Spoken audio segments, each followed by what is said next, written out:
Thank you, Mr. Chairman. Director, thank you for today. I think I greatly appreciate your candor.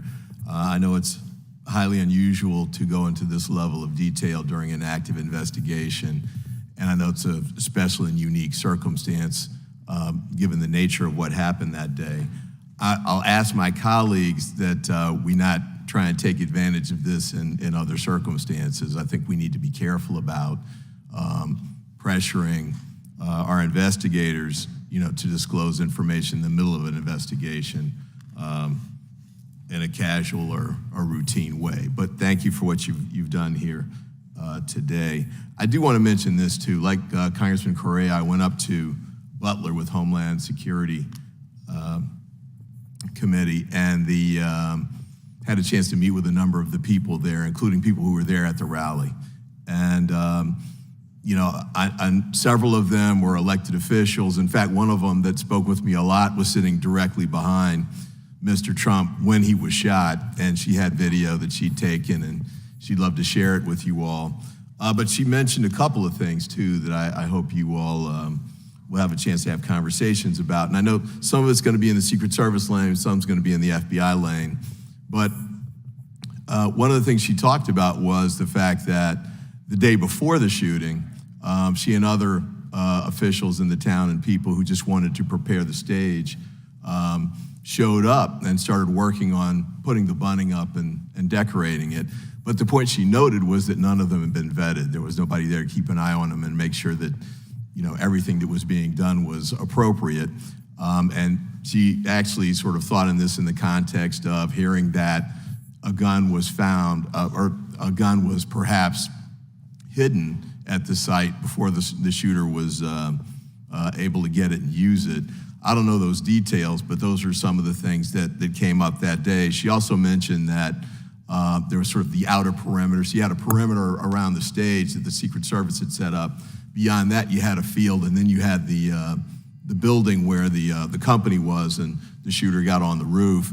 Apparently, there was a sort of a second level of a perimeter there that wasn't particularly restricted from an access standpoint, as with the street that was just beyond that. So she raised, and another elected official raised as well, issues about security that may actually kind of get into what you're talking about, whether the ladder was there, how the guy got on the roof. There are all sorts of issues with respect to that. And there was a lot of people, as you said, that had videotape. I talked to 3 that were showing me videos while I was standing out there in the grounds. But I had a couple of questions to ask of you briefly. Apparently, there was no Secret Service recordation of communications during that day. There's no radio runs, we call them, but there's no tapes. Do you know if there are any recorded conversations among law enforcement from that day? I don't know the details of that. I believe there may be some, but I don't have in front of me exactly what we've seen or heard. Okay. And then with respect to email communications, there were a lot of issues about, because my personal view, having gone to the site, was that they just shouldn't have had the rally there. It should not have been permitted. I thought there were just too many roofs. He picked one, but there was like a half dozen others that he could have picked on the other side of the field. And as Eli Crane, a congressman who was a sniper for the U.S. military, said, there was a water tower that actually would have been a better site, probably that Secret Service should have used, but could have been used as well. But had the lead up to that decision, and Congressman Correa raised this, who made this decision about how to pick the site?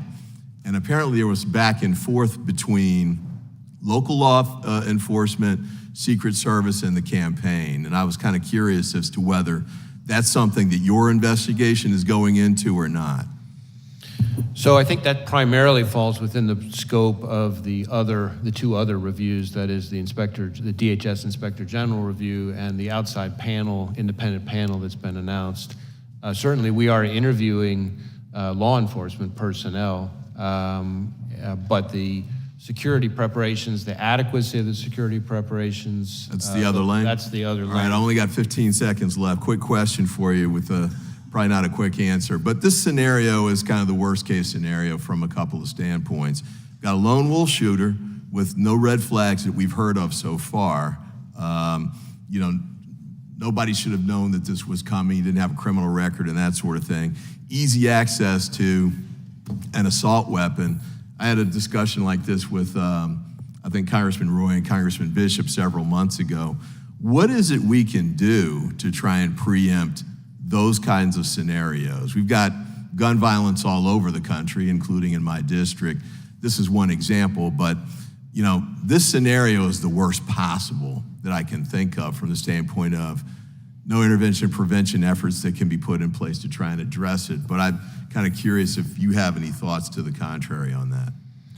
I don't know that I have any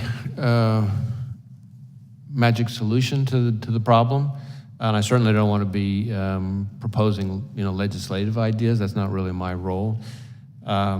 Certainly, dangerous weapons, especially high-powered weapons, in the hands of the wrong person represent a real concern for law enforcement, including to law enforcement, sometimes as the victims, as we saw very tragically down near Miami with 2 of our agents killed. But that's probably all I can say on that.